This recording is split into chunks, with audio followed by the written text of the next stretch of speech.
माझं खरं खरं मत सांगू का याच्याबद्दलचं, म्हणजे आता लग्नाचा विषय आपल्या घरी सुद्धा चाललाय आणि तेव्हा ज्या पॅरामीटर्स मध्ये चेक केलं जातं त्याच्यामध्ये आधी घरचे काय करतायत, दुसरं घरी लोक किती आहेत, तिसरं घरच्यांच्या प्रॉपर्ट्या किती किती ठिकाणी आहेत, आणि हे सगळं झाल्यानंतर मग मुलगा कमवतोय किती, आणि त्याच्यानंतर शेवटची गोष्ट म्हणजे मुलगा कसा आहे.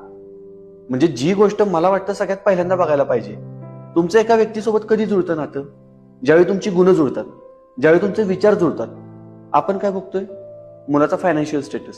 आपण काय बघतोय, मुलाच्या घरचे काय करतात.